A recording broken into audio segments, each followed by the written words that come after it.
Good morning, everybody. More and more, after listening to what Raju said, over the years, more recently, let me put it, I've been really struggling with to discover what is really Indian. And more and more I go into doing that research, more and more I get angry. Because so much of our rich cultural heritage, we don't even touch. We don't even look at it, we don't acknowledge it, we don't appreciate it.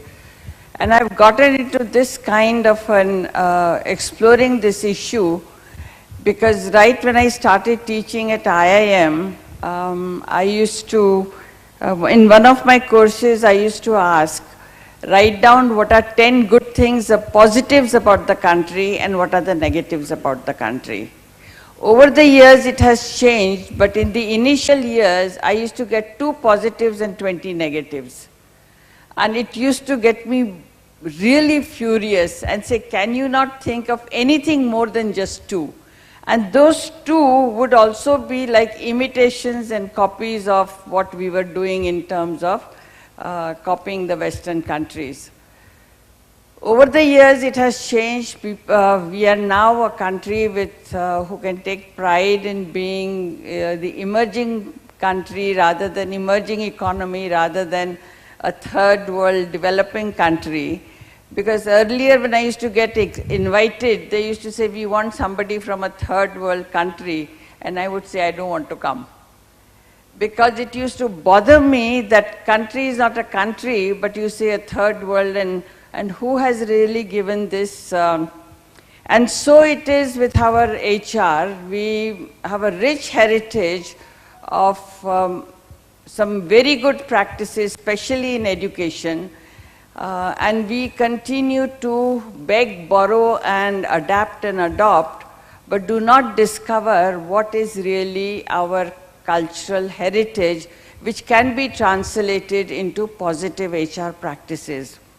Let me give you one example which I'm really struggling with. I'm working for a company which has grown from, they started it, he's an entrepreneur. He started it from really just his intellectual, he's a chemical engineering graduate, and from that he started this company. And now he has brought it up to about 250 crores. It's a small company. Now he said, I don't know what to do with my people. So I said, what happened? He said, you come and talk to them. So when I went to talk to them, first of all, it was impossible to get them to speak. I would have to really put my hand, pull out their tongue and say, speak. It was that difficult. So finally they did start to speak, and what I discovered, they were just not interested. They were not, they had moved from, they were taken as operators, they grew into plant managers, but anything to do with a plant manager, anything beyond doing what they were doing when they started as operator, they were not doing. Every single thing they would go to the entrepreneur, ab kya karenge? What do we do now? After this, what do we do now? So this whole thing about the, and of course he did not have an HR department. So I put one associate who was working with me and put her there, and I said, see what you can really make out of it. Now this is a challenge which many startup organizations have, that individuals who join them after a certain 10-15 years, they have grown, their salaries have risen, and they just could not mobilize themselves to even learn. I said, okay, I will do a workshop with you, but even in that workshop, by the end of the day, I was so tired because they were just not speaking. And then I started speaking in Gujarati because this was in Ahmedabad. So I said, look, English, let us leave aside, speak in Gujarati. They still would not speak. Speak in Hindi, they would not speak. So I made them do some exercises of jumping around, then they started laughing. But I could not make them speak until I went one-on-one and literally pushed them to speak. Now the question is, how in this kind of a situation, what kind of innovations does a consultant or an HR person do to make them participate and grow and move from where they are stuck? They are really stuck, and yesterday he called and said, what is it that I really do? I just don't know what to do. Now finally I said, look, why don't you take a look at your own leadership style to see what you are doing and what you are not doing. So he said, yes, partly it's my problem because I've created a culture where they don't take initiative, because I used to advise them and guide them and provide so many directions. They just would not take any initiative. So over the years, they have lost out on the initiatives because he was providing too many directions. But that is about now 20 years history. They have just started a 4th plant, and they need to grow much at a faster rate. But they just, so I said, now you go to a leadership program so now he is going to a program with ISB, and then they're going to Columbia. And I said, just go and see what other people are doing, and then come back and we can still work further. So now I push them out to look at other organizations and see other practices, so he can develop his own leadership skills of a medium-sized organization and not just being an entrepreneur. There are also organizations who are doing a lot of innovative work in terms of a lot of practices that I've been hearing when I sit on the panels to listen to the presentations. But the most difficult innovation is going to be once these robots start coming in full force to working in manufacturing. And how are you going to say who is performing more, human beings or the robots? Now, is anybody have that question right now, a problem right now in the organization? But that is going to be the artificial intelligence and robots are doing such good work, and they don't need motivation, they don't need incentives, they don't need raise in salary, they don't need at the end of the year incentives to be given to them. They just keep on doing the work. So if then HR is going to say a group of performers, the robots or the human beings, how are you going to do the performance appraisals? You will have to have these issues, and this issue is going to become very, very real as time goes on. The next major issue of the HR which I encounter in my work is the restructuring of an organization and reporting relationships.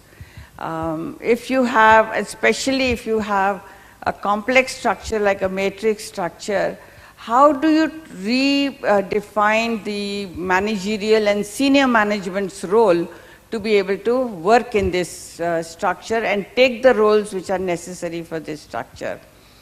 I have found that Indians find it most difficult to have two people reporting relationship, because then it becomes like a very family-owned system where you have a parent and one father, one mother, and you get what you want by manipulating the two if they don't get along. And many of the two people relationship, the two seniors you have to relate, one being outside the country, one being within the country, it becomes an issue of how do you manage your own situation and your own role and the issues in the role by managing the two. So you end up managing the two superiors rather than working and making the structure work for the task which have to be given. And it's very easy to get into the family dynamics. Now, in India, what we do is we have a map of family system which is very powerful. And of course it is changing, but this map, we superimpose it on the organization. And this becomes issue with the authority, with the senior people, with the junior people, with the middle level people, your colleagues, and your entire family dynamics gets played out into the organization. I have seen, for example, I was looking at my own self and I said, how have I played out my family dynamics into the organization? And I like telling this example that one day I went and told the director at IIM, I want to leave. So he says, why do you want to leave? So I said, because. So what do you want to do? I said, nothing. So he says, but what are you talking about? So I said, finally I said, I don't want to teach now, this term. I've been teaching too much. He says, okay, don't teach. But I said, I want to leave. He said, no, I will not give you the leave.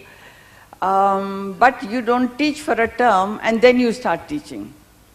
So I said, okay. So after about a month into the term, I was asking myself, what is it that I'm doing? I'm not the person who, if somebody says no, I will agree. So if I want to leave, I would leave. I would not listen to the director said, no, do this, do that. So I sat down one day, very early in the morning, and that's what I figured out my issues. Around 4 o'clock I got up and I sat down and I started thinking, what am I doing? I'm not teaching, I'm not doing this, I'm not doing this, and yet I'm staying in the institute. So finally, as I was sitting, I discovered that so many thoughts and imageries came to my mind. In my family, from the time I know, there is somebody who says I'm leaving.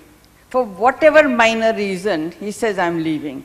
So I've heard my uncle, and my uncle has done it. He would disappear, come back after a few months, stay for a while and then disappear.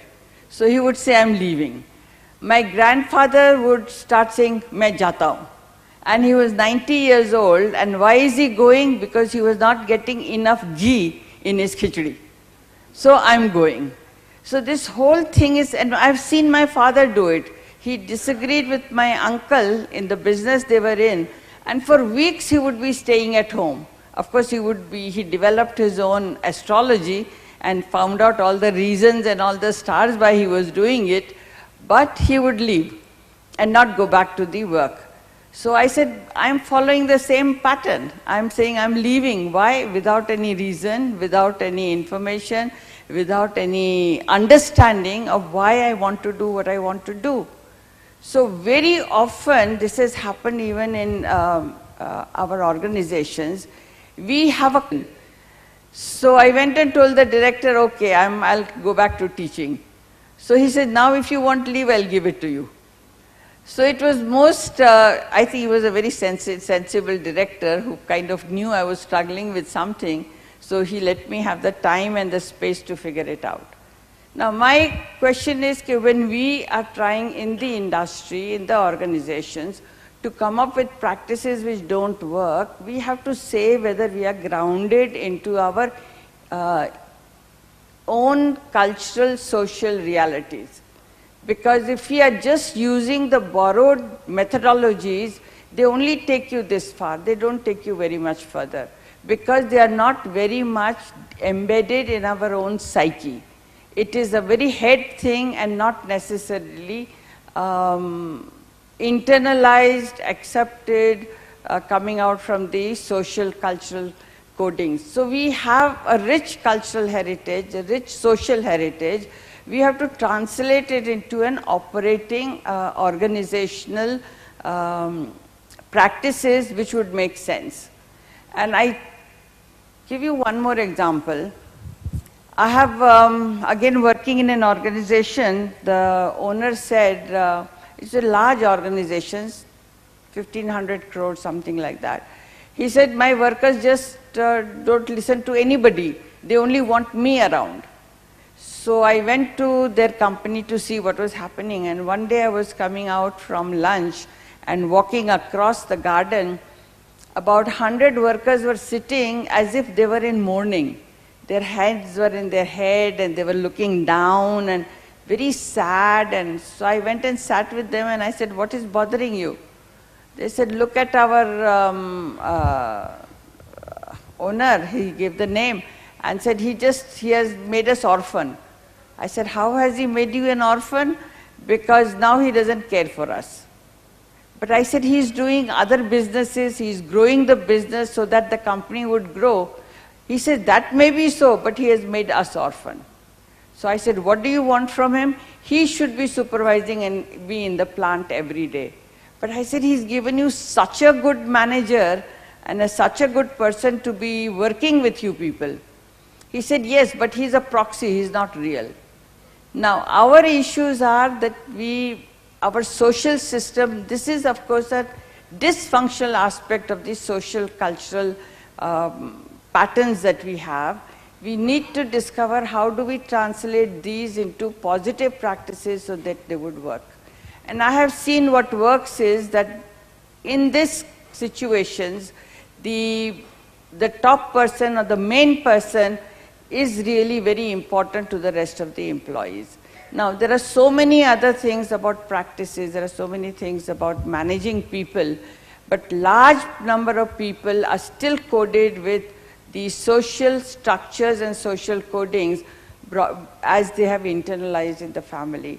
And we need to help them differentiate between the primary system, which is the family, society, and culture, and the secondary system, which is the organization, and the external environment, which is impacting the organization. And how do you really differentiate the sets of assumptions which govern these both? And I have found when the assumptions are made clear, it makes a lot of difference. And in my work with women also, we are so much women are tied down with the earlier agrarian models of society and role taking that it becomes very difficult to get into the assumptions of secondary systems, which is very logical and rational. And somehow, in between trying to sort out between the family and the work, a lot of guilt comes in. And so how does one manage the guilt? How does one look at logic and look at emotions without compromising any of these? So I think I would stop here. What I wanted to share was basically that we need to discover those aspects of our human resources which are very much culturally and socially relevant and not anti. Most of the time, the practices we do sometimes becomes very anti to the family and anti to what we have grown up with. So thank you very much. Thank you for giving me this time, Raju.